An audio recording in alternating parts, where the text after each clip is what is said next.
हरे Krishna. Bhagavad Gita chapter 4 transcendental knowledge. Shri भगवान उवाच इमं विवस्वते योगं प्रोक्तवानहमव्ययं विवस्वान्मनवे प्राह मनोरिक्ष्वाकवे ब्रवीत्। The personality of Godhead, Lord Krishna said, I instructed this imperishable science of yoga to the sun god Vivaswan. तो पहले ज्ञान बताया विवस्वान को, फिर उसके बाद भगवान कृष्ण ने जब विवस्वान को ज्ञान बताने के बाद यह गीता का ज्ञान, भागवत ज्ञान, फिर वो मनु के पास जाता है वो ज्ञान। फिर उसके बाद मनु वही है जो सभी मनु यानी मानव जिनसे आते हैं उनको कहते हैं मनु, फादर ऑफ मैनकाइंड। और फिर मनु के बाद इक्ष्वाकु वंश में वह ज्ञान चला जाता है इक्ष्वाकु राजा के पास। ऐसे करते करते परंपरा बढ़ती रहती है। So purport by Srila Prabhupada, here we find the history of Bhagavad Gita, traced from a remote time when it was delivered to the royal order of all planets, beginning from the sun planet. तो ये भगवद गीता का ज्ञान royal order को दिया था, ऐसे नहीं कि कोई भिक्षु लोगों को दिया था। कई लोगों को लगता है भगवद गीता मतलब सन्यासी को पढ़नी है वो, या फिर पंडित लोग पढ़ेंगे। नहीं नहीं, भगवद गीता रॉयल ऑर्डर्स, यानी सर्वप्रथम भगवद गीता किसको पढ़नी चाहिए? पॉलिटिशियंस को पढ़नी चाहिए। पहले बड़े बड़े जो पॉलिटिशियंस हैं ना उनको गीता पढ़नी चाहिए, जो बिजनेसमैन है ना उनको पढ़नी चाहिए पहले। So the kings of all planets are especially meant for the protection of the inhabitants, and therefore the royal order should be understand the science of Bhagavad Gita in order to be able to rule the citizens and protect them from material bondage. That is lust. And human life is meant for cultivation of spiritual knowledge, is in eternal relationship with the Supreme Personality of Godhead. And the executive heads of all states and all planets are obliged to impart this lesson to the citizens by education, culture and devotion. Bhagavad Gita क्यों बताई गई है royal order को, यानी बड़े बड़े राजाओं को, राज ऋषियों को? क्योंकि राजा के अधीन में सभी नागरिकों का रहन सहन है, और इसके वजह से अगर राजा ही भक्त है, राजा को सभी धार्मिक सिद्धांत अगर पता होंगे तभी वो नागरिकों को प्रदान कर सकता है, और ऐसे में नागरिकों का जीवन सुधर सकता है। और इसके लिए through education, culture and devotion, ज्ञान के माध्यम से भी और कल्चर, संस्कृति के माध्यम से राजाओं को ये सब बदलना चाहिए, और भक्ति के माध्यम से। In other words, the executive heads of all states are intended to spread the science of Krishna consciousness so that the people may take advantage of this great science and pursue a successful path utilizing the opportunity of the human form of life. In this millennium, the sun god is known as Vivaswan, the king of the sun, which is the origin of all planets within the solar system. यच्चक्षुरेश सविता सकलग्रहाणां राजा समस्त सुरमूर्तिरशेष तेजः यस्याज्ञया भ्रमति संवृत काल चक्र गोविंदमादि पुरुषम तमहं भजामि। तो पहले तो बताया कि यहाँ पे जो लीडर्स हैं सोसाइटी के, उनको गीता का ज्ञान पता होना बहुत ही आवश्यक है। और इन लीडर्स का मेन कार्य यह है कि कैसे कृष्ण भावनामृत का प्रचार हो, और जीव जो है, इस संसार के जो जीव हैं, वो कैसे अपना उद्धार करे, जीवन मृत्यु चक्कर से कैसे बचे। ये पहली धारणा, ये पहला एम होना चाहिए, लक्ष्य होना चाहिए, जो कि आजकल के पॉलिटिशियंस का है ही नहीं। उनका क्या लक्ष्य है कि कैसे हम आर्थिक स्थिति सुधारें। कोई धार्मिक स्थिति के बारे में बात भी नहीं करता है। धार्मिक, आर्थिक, ओके, काम और मोक्ष, इन तीनों स्थितियों को सुधारना चाहिए, कोई प्रॉब्लम नहीं। But the more weightage is given to आर्थिक, artha and kama, and not dharma and moksha. So here then Prabhupada is saying that Vivasvan, कई लोग विश्वास भी नहीं करते कि सूर्य देवता ऐसा कोई व्यक्ति है, पर यहाँ पे सूर्य देवता है, इसलिए कृष्ण कह रहे हैं चक्षुरेश सविता सकल ग्रहाणाम, और भगवान के चक्षु माने जाते हैं वो। गोविंद के चक्षु अगर है तो सूर्य को चक्षु माना जाता है, यानी आँख। सकल ग्रहाणाम राजा समस्त सुरमूर्ति, lord Krishna is the origin and under whose order the sun which is the king of all planets is assuming immense power and heat. भगवान कृष्ण की कृपा से सूर्य में शक्ति है, और सूर्य किसके प्रतिनिधित्व करते हैं? भगवान के नयनों का। And traverse its orbit in obedience to his order, वो उनके आदेश के अनुसार सूर्य कार्य करता है। The sun is the king of the all planets and sun god at present of the name is Vivaswan, rules the sun planet which is controlling all other planets by supplying heat and light. He is rotating under the order of Krishna, and Lord Krishna originally made Vivaswan his first disciple to understand the science of Bhagavad Gita. The Gita is not therefore a speculative treatise for the insignificant mundane scholar, but it's a standard book of knowledge coming down from time immemorial. In the Mahabharata, we can trace out the history of the Gita as follows. Treta yugadau chatato vivasvan manave dadau मनुष्य लोक भृत्यर्थम सुत्यक्ष इक्ष्वा कवे ददौ इक्ष्वा कुणा च कथितो व्याप्य लोकान अवस्थितः. महाभारत का ये श्लोक है. In the beginning of millennium known as Treta yuga this science of the relationship with the supreme was delivered to by Vivasvan to Manu of mankind then gave to his son Ikshvaku Maharaj and then king of earthly planet Ikshvaku forefather of the Raghu dynasty who in which lord Ramachandra appeared. Ikshvaku ही वंश में Ramachandra appear. Therefore Bhagavad Gita existed in human society from the time of Maharaj Ikshvaku. At the present moment we have just passed through 5000 years of Kali Yuga. ये कई बार दोहराया जाता है. 4,32,000 कलयुग के, 8 लाख द्वापर, 12 लाख त्रेता, ऐसे करते करते some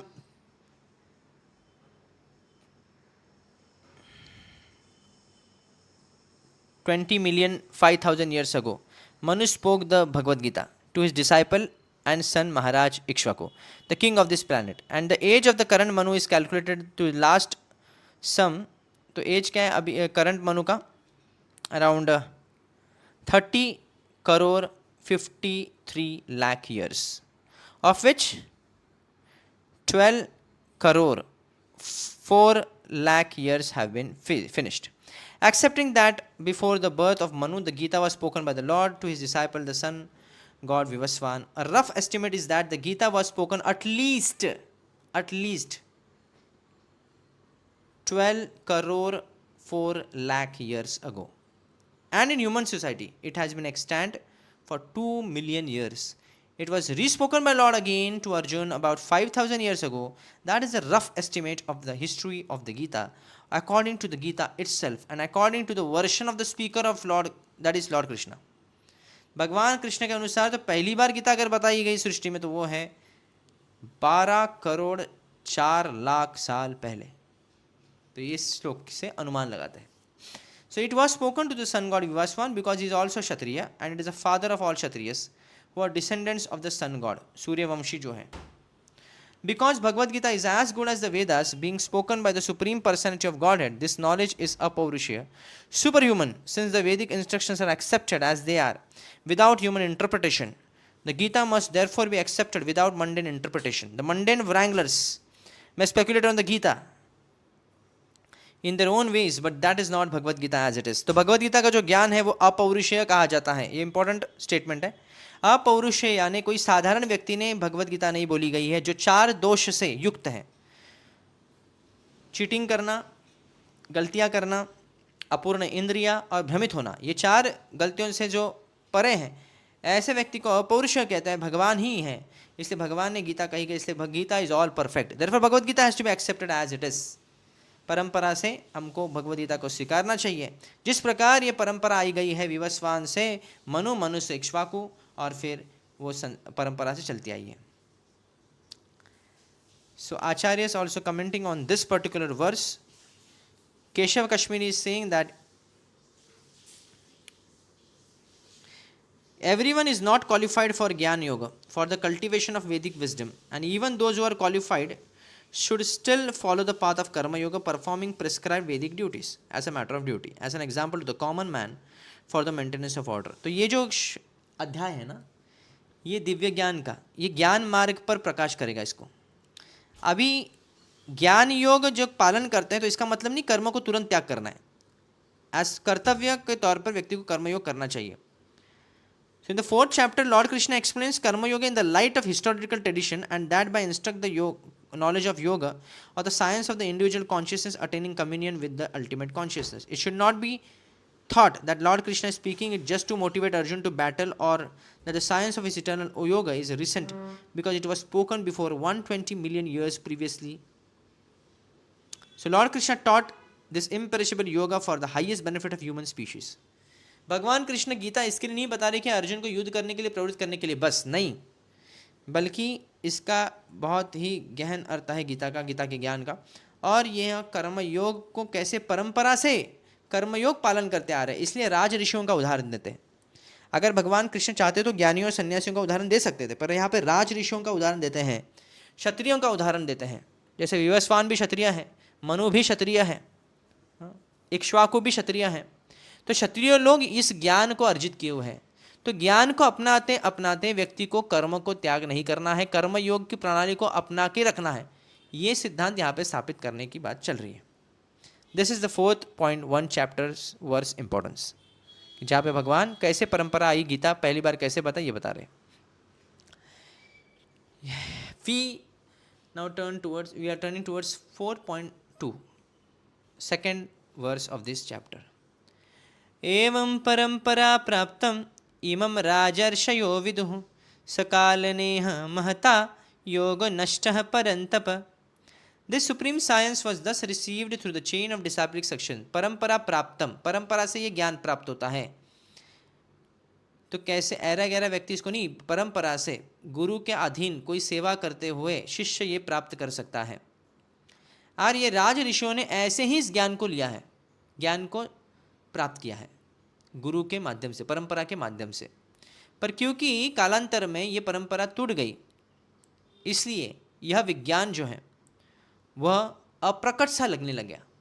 योगो नष्ट परंतप, and therefore the science as it is appears to be lost.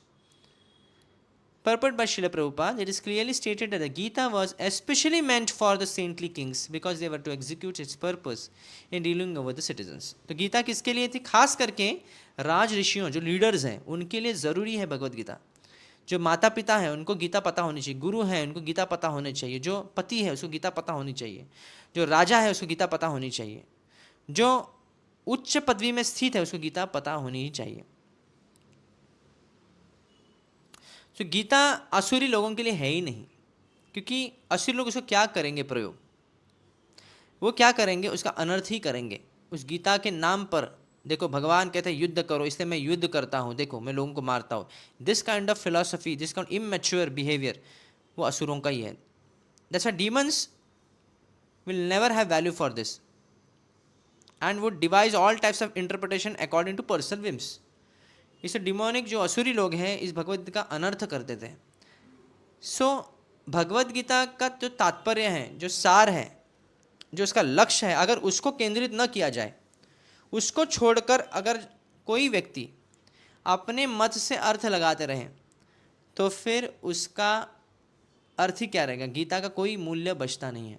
That's what you are reading. There arose the need to reestablish the disciplic succession when this unscrupulous commentators write Gita.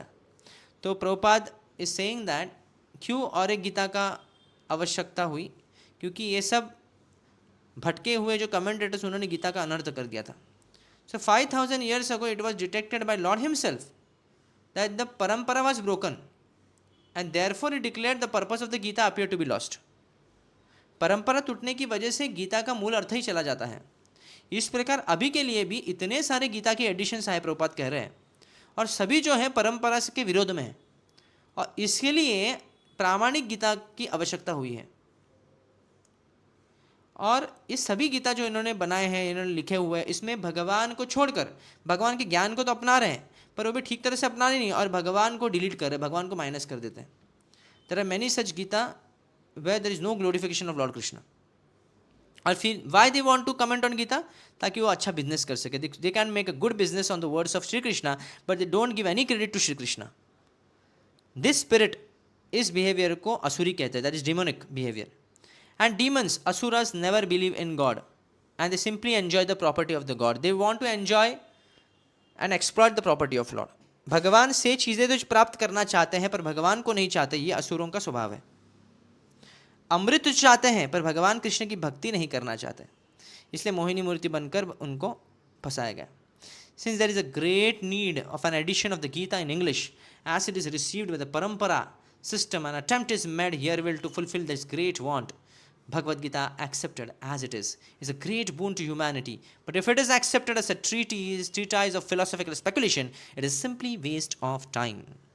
Prabhupada कहते हैं भगवद गीता, ये जो यथारूप भगवद गीता है, ये इस पूरे संसारी जीवों के लिए सबसे बड़ा आशीष है, और इससे बड़ा कुछ नहीं। इसलिए इस गीता को कभी भी सिर्फ तत्वज्ञान के रूप में नहीं लेना है, बल्कि उसको अपने जीवन में उतारना है। अगर सिर्फ तत्वज्ञान के रूप में लेंगे, फिलॉसफी के रूप में लेंगे, उसको उतराएंगे नहीं, तो ये वेस्ट ऑफ टाइम हो जाएगा। It's very important, this Bhagavad Gita knowledge we have to get absorbed in it. हमको इसमें इन्वॉल्व एब्जॉर्प्शन लाना पड़ेगा, और एब्जॉर्प्शन लाके हम दूसरों को भी उसको समझाना पड़ेगा। ये सबसे बड़ी सोसाइटी में सबसे बड़ी सेवा ये होगी, प्रचार करना गीता के ज्ञान का। Here the next purport by acharyas on this particular verses, Sridhar Swami is saying that the saintly kings such as King Nimi as well as royal sages all were knowledgeable of this yoga as instructed by this ancestor Ikshvaku. Ikshvaku वंश के बाद राजा निमि वगैरह ऐसे बड़े बड़े राजऋषि थे, वो भी इस ज्ञान को अपनाए हुए थे। This is what Sridhar Swami is saying. Heading towards next verse 4.3. स एवायं मया तेद्य योग प्रोक्तः पुरातनः भक्तोऽसि मे सखा चेति रहस्यं यतत् उत्तमम्। ये जो तीनों श्लोक है ना, ये बहुत इंपॉर्टेंट है। 4.1, 4.2, 4.3 पहले बताए हैं कि परंपरा से गीता आई है और कालांतर में परंपरा कैसे टूट गई है, और इसलिए भगवान फिर से इसको बता रहे हैं। और परंपरा कहाँ से आई है? इमं विवस्वते योगम, विवस्वान से। कृष्णा ने पहले विवस्वान को बताया, विवस्वान से मनु से इक्ष्वाकु, ये परंपरा बता रहे हैं। इस परंपरा से होते होते राम जी तक, राम जी की परंपरा में भी चली। तो इसके बाद भगवान कृष्ण ये कह रहे हैं, स एवायम मयात्येद योग प्रोक्त पुरा। ये पुरातन जो ज्ञान है, very ancient science of this relationship with the supreme is today told by me to you, because you are my devotee as well as my friend and can therefore understand the transcendental mystery of this science. यानी जो भक्त है, क्योंकि भगवान कृष्ण अर्जुन को ही इसलिए बता रहे हैं क्योंकि वो कौन है? कृष्ण के मित्र है और भक्त है, और इसलिए तुम ही, कृष्ण कह रहे अर्जुन को, तुम ही इसको समझ सकते हो। इस आध्यात्मिक ज्ञान के गुह्यतम पद को तुम ही समझ सकते हो और कोई समझ नहीं सकता है। तो ये पुरातन ज्ञान भगवान कृष्ण बता रहे हैं अर्जुन को, और क्यों बता रहे हैं ये भी बता रहे इसके कारण। So there are now two classes of men, purport by Srila Prabhupada. Prabhupada is saying there are two classes of men, namely the devotee and the demon. The Lord selected Arjuna as a recipient of this great science owing to his being a devotee of the Lord, but for the demon it is not possible to understand this great mysterious science. There are a number of editions of this great book of knowledge. Some of them have commentaries by the devotees and some of them have commentaries by the demons. Commentation by the devotees is real, whereas that of demons is useless. तो प्रभुपाद यहाँ पे बोल रहे हैं, जैसे कई बार commentary कई आचार्यों ने भी की है। रामानुज आचार्य ने गीता पे कमेंट्री की है, मध्वाचार्य जी ने की है, बलदेव विद्याभूषण जी ने की है, श्रीधर स्वामी जी ने की है, केशव कश्मीरी जी ने की है, फिर से विश्वनाथ चक्रवर्ती ठाकुर जी ने की है। ऑलमोस्ट सभी प्रमुख आचार्यों ने भगवद गीता पे टीका लिखी गई है, और यह टीका जो है प्रामाणिक है, इसमें कोई संदेह नहीं। अब प्रभुपाद जी के गीता में विशेषता यह है कि सभी कमेंट्रीज को पढ़ के प्रभुपाद ये लिखे हुए हैं गीता, और commentations by the devotees is real and demons is useless. असुर लोग जो गीता पे कमेंट्री करते हैं वो क्या है? यूजलेस है, वो कुछ काम का नहीं। Arjun accepts Sri Krishna as the supreme personality of Godhead, and any commentary on Gita following in the footsteps of Arjun is real devotional service to the cause of this great science. Arjun के पद चिन्ह पे चलने वाले आचार्य लोग ही गीता का सही ज्ञान दे सकते हैं। कैसे? क्यों? अर्जुन पे पद चिन्ह पे चलना मतलब क्या है? जिस प्रकार अर्जुन शरणागत है भगवान कृष्ण के प्रति, वैसे शरणागत होना। और गीता सुनने के बाद उनमें जो परिणाम पड़ा है कि करिष्य वचनन तव, कृष्ण आप जो बोलेंगे मैं करूंगा। He became complete Krishna consciousness, he is in complete Krishna consciousness. Krishna भावनामृत में ऐसा आचार्य अगर कोई है तो वही गीता के सही अर्थ को बता सकता है। So our realisation, our purity, our realisation will matter while preaching. Okay, this is very important. So we should work on our purity by performing sadhana very well and at the same time serving Vaishnavas and Lord. By doing this we will become pure, more pure, and following strictly 4 regulatory principles, and then there will be force in our preaching. So demonic, however, do not accept Lord Krishna as he is. Instead they concoct something about Krishna and mislead general readers from the path of Krishna's instructions. Here is a warning about such misleading paths. One should try to follow the disciplic succession from Arjuna and thus be benefited by this great science of Srimad Bhagavad Gita. तो भगवान कृष्ण जब गीता बता रहे हैं अर्जुन को, तो इसका कारण भी बता रहे हैं। क्यों बता रहे हैं? क्योंकि तुम मेरे मित्र सखा हो। इससे ये इंगित कर रहे हैं कि हमको भी भगवान के भक्त बनेंगे तभी ही भगवान की गीता को समझेंगे। और वह लोग जो इतना सर पटक रहे हैं गीता को समझने के लिए, वो कभी कदापि नहीं समझ पाएंगे, क्योंकि भगवान कृष्ण की शुद्ध भक्ति के स्तर पर नहीं है। Here we again take the help of Acharya's commentaries. Vishwanath Chakravarti Thakur is saying that in this word the Lord gives the reason for speaking this yoga to Arjuna, and you are my devotee and my friend. Apart from these two reasons, he gives another reason for speaking to a person favorable to him. It is private or secret. क्योंकि भगवान तो क्या बोल रहे हैं, ये confidential ज्ञान है, ये गुह्य ज्ञान है, ये कोई पब्लिक नॉलेज नहीं है, this is very secret knowledge. Confidential लोग सबको नहीं बताया जाता है, जो उनके फेवरेबल में है उनको ही बताया जाएगा। तो भले वो डिवोटी ना हो, भले ही कोई व्यक्ति डिवोटी, इसलिए कई बोलते हैं हम प्रीचिंग करते हैं, प्रचार करते हैं, तो भक्त नहीं है तो उसको प्रचार कर रहे हैं, तो ठीक है, भक्त नहीं प्रचार कर रहे हैं, पर वो फेवरेबल होना चाहिए कम से कम। ओके, वो श्रद्धालु होना चाहिए, भगवान के प्रति उसका आदर होना चाहिए, कम से कम इतना तो होना चाहिए। Madhvacharya says that Lord Krishna wants to impress upon posterity that what he is explaining is not temporary relating to time and circumstances but nitya tattva। ये जो शाश्वत ज्ञान है भगवान कह रहे हैं, इसलिए ऐसे नहीं कि सिर्फ कुछ दिन के लिए लागू होगा, ये सदैव के लिए लागू होगा। नेवर बिकम्स आउटडेटेड, कभी आउटडेटेड नहीं होगा, वो टाइम प्लेस सर्कमस्टेंस से परे हैं। Sometimes the supreme Lord himself in his अवतार forms as scripturally authorized incarnations manifest and incarnates to periodically re-establish these eternal principles of creation.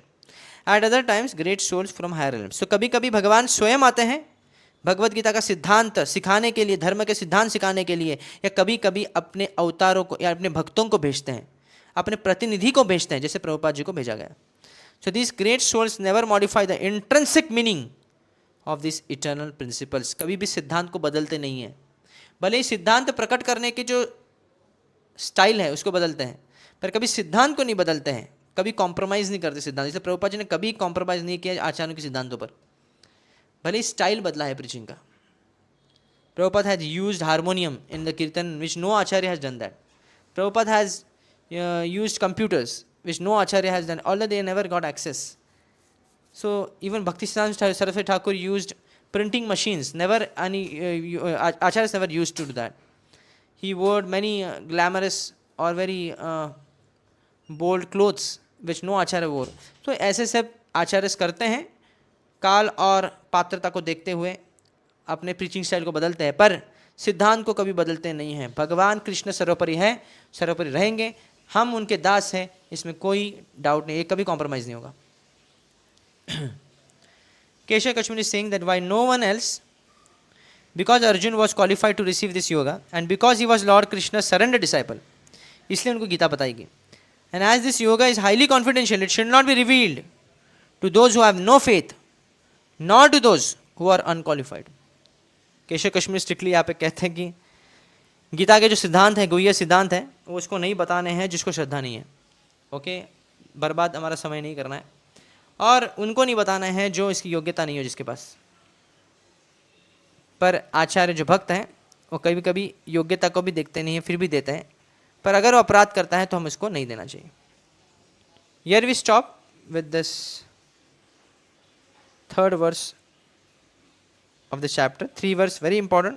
परंपरा बताई गई भगवान ने, और कैसे सूर्य देवता से विवस्वान से इक्ष्वाकु मनु, और फिर मनु से इक्ष्वाकु, और ये परंपरा कैसी टूट गई कालांतर में, और फिर इस परंपरा को जोड़ने के लिए, फिर से परंपरा प्रकट करने के लिए भगवान कृष्ण इस ज्ञान को अर्जुन को दे रहे हैं। That is here. So we will do one more verse and we will stop now. 4.4 Arjuna उवाच अपरं भवतो जन्म परम जन्म विवस्वतः कथमेतद् विजानीयाम् त्वमादौ प्रोक्तवानिति। Aparam bhavato janma. Arjun is saying that the sun god Vivaswan is senior by birth to you. How am I to understand that in the beginning you instructed the science to him? Logically, Arjun कह रहे हैं कि आप कह रहे हैं कि विवस्वान को ज्ञान दिया, अरे आप तो तभी थे ही नहीं। सूर्य देवता तो बहुत पुरातन है, बहुत पहले के हैं, तो वो आप इनको कैसे इंस्ट्रक्ट कर पाए इस ज्ञान को? पर्पट बाय श्रील प्रभुपाद। प्रभुपाद कह रहे हैं कि Arjun is an accepted devotee of the Lord. तो कैसे अर्जुन कृष्ण की बात को बिलीव नहीं कर रहे हैं, कैसे विश्वास नहीं कर रहे? तो ऐसी बात नहीं है। Arjun is inquiring this question, asking this question on behalf of the general public. Actually जो भगवान पर फेथ नहीं रखते हैं उनके बिहाफ से ये क्वेश्चन पूछ रहे हैं, और खास करके असुर लोग जिनको समझा सके कि भगवान है कौन, कृष्ण है कौन। हाँ, जिनको समझ में नहीं आते कृष्ण क्या, who do not like the idea that Krishna should be accepted as the supreme personality of God. Krishna, उनको चीड़ होती है कृष्ण सुप्रीम बोलने से। For them only Arjuna is inquiring this point as if himself was not aware of the personality of God। कभी कभी school में होते, कभी कभी कोई व्यक्ति क्वेश्चन करता है दूसरों के लिए, वैसे अर्जुन कर रहे हैं। सो बहुत ही क्लियरली यहाँ पे इस चैप्टर में, and also in the 10th chapter it will be very evidently describe, Arjun will describe that Krishna is the supreme personality of Godhead, the fountainhead of everything and the last word in transcendence। हम भगवान अर्जुन भी कई बार कहते हैं वहाँ पे कि परम ब्रह्म परम धामम पवित्रम परमम भवाम पुरुषम शाश्वतम दिव्यम आदि देवम अजम विभुम। ऐसे श्लोकों का भी उच्चारण आगे के अध्यायों में करते हैं। इससे समझ में आता है कि अर्जुन को ठीक तरह से पता है कि कृष्ण कौन है। Of course Krishna also appeared as the son of Devaki on this earth. How Krishna remained the same personality of godhead, the eternal original person, is very difficult for an ordinary man to understand. Therefore to clarify this point, साधारण व्यक्ति को लगेगा कृष्ण तो अभी जन्मे हैं, यशोदा माता के दुलारे हैं, ये हैं वो हैं, पर उसके डाउट को क्लियर करने के लिए अर्जुन क्वेश्चन कर रहे हैं। एंड नाउ, और क्वेश्चन किसको कर रहे हैं? कृष्ण को ही कर रहे हैं, so that Krishna can speak about himself authoritatively, that Krishna is the supreme authority is accepted by the whole world, not only at present but from time immemorial, and the demons also alone reject him. Anyway, since Krishna is the authority accepted by all, Arjun put this question before him in order that Krishna would describe himself without being depicted by the demons, who always try to distort him in a way understandable to the demons and their followers। ये मायावादी लोगों का प्रभुपाद बता रहे हैं। मायावादी लोग कृष्ण के बारे में कई अनुमान लगाते हैं, तो ये असुरी प्रवृत्ति हैं। जो भगवान के स्वरूप को नहीं मानते हैं, इसे असुरी कहता है, क्योंकि जो मुक्ति की अभिलाषा कर रहे हैं, कामना कर रहे हैं कि भगवान के ज्योति में लीन हो जाए, ये असुरों को मिलती है। असुर जो भगवान के हाथ से मर जाते हैं उनको ये मुक्ति मिलती है, इसलिए उनको असुरी कहते हैं। और ऐसे लोगों से प्रभावित न होते हुए अर्जुन क्लियर करने के लिए भगवान कृष्ण को ही प्रश्न करते हैं कि वो कौन है, वो बताए। So it is necessary that everyone for his own interest know the science of Krishna. Therefore, when Krishna himself speaks about himself, it is auspicious for all the worlds.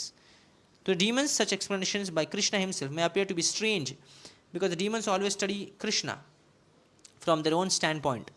But those who are devotees heartily welcome the statements of Krishna when they are spoken by Krishna himself. कई बार जो असुर लोग हैं इतने मूर्ख होते हैं, वो कभी कभी भगवान कृष्ण के कई श्लोकों को अपनाते हैं, पर जब भगवान अपने बारे में, जब अपनी महत्ता के बारे में कई श्लोकों का उच्चारण करते हैं, उसको ठुकराते हैं। भगवान कृष्ण जब रासलीला करते हैं उस पर आपत्ति जताते हैं, पर भगवान कृष्ण जब पूतना नामक राक्षसी का छोटे शिशु के रूप में वध करते हैं अथवा गोवर्धन उठाते, तभी कोई उस पर अविश्वास दिखाते हैं। तो ये दिग्भ्रमित लोग कभी भी भगवान को समझ नहीं सकते। पर भक्त लोग होते हैं, वो भगवान के ऐसे कथनों को वैसे ही स्वीकारते हैं, उसमें कोई बदलाव नहीं लाते, या फिर उस पर कोई विचार विनिमय भी नहीं करते, उसको एज इट इज एक्सेप्ट करते हैं। So atheist who consider Krishna an ordinary man may in this way come to know that Krishna is superhuman, that he is Sachidananda Vigraha, the eternal form of bliss and knowledge, that he is transcendental and that he is above the domination of the modes of material nature and above the influence of time। भगवान सबसे परे है, काल समय तत्व सभी तत्वों से परे हैं। भगवान दिव्य हैं और सभी तीनों गुणों से परे हैं, सचिदानंद विग्रह हैं। A devotee of Krishna like Arjuna is undoubtedly above any misunderstanding for the transcendental position of Krishna. Arjun's putting this question before the Lord is simply an attempt by the devotee to defy the atheistic attitude of persons who consider Krishna to be an ordinary man, ordinary human being, subject to the modes of material nature। Arjun जानबूझकर ये प्रश्न करते हैं ताकि उन असुरों पर, उन नास्तिक लोगों पर जो भगवान कृष्ण को साधारण व्यक्ति समझते हैं, ऐसे लोगों के चेहरे पर, मुंह पर तमाचा मारने के लिए। So purport by other acharyas, Vishwanath Chakravarti Thakur is saying that the lord gives a reason for speaking this yoga to Arjuna. तो यहाँ पे कारण बता रहे हैं, बताएंगे कि तुम मेरे सखा हो और मित्र हो, इसलिए बता रहा हूँ. So you are my devotee and my friend. Apart from these two reasons he gives another reason. So ये 4.3 में, sorry 4.4, this is 4.4. Okay, so Ramanujacharya's purport here is that Ramanujacharya had heard repeatedly from Bhishma and others during the Rajasuya sacrifice of Yudhishthir that Krishna alone is the. So we had heard repeatedly from Bhishma and others during the Rajasuya sacrifice of Yudhishthir, Krishna alone is the cause of creation and submergence of all worlds. राजसूय यज्ञ में युधिष्ठिर के जब राजसूय यज्ञ किया था तो भीष्म भगवान की, कृष्ण की महिमा बताते हैं. This universe consisting of things both animate and inanimate. अचर चर जीव जितने भी हैं भगवान कृष्ण से आते हैं.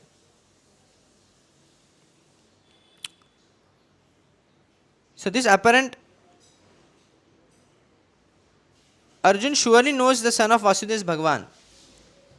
In other words, is the birth of Supreme Being as incarnate a real fact or mere illusory phenomenon produced by magician art? If his birth is real, and it is, what is the mode of his birth? What is the nature of his body? What is the manner of his birth? What is the nature of his body of his? What is the cause of his birth? To what end is he born? The way in which Sri Krishna answers Arjun's question justifies this question.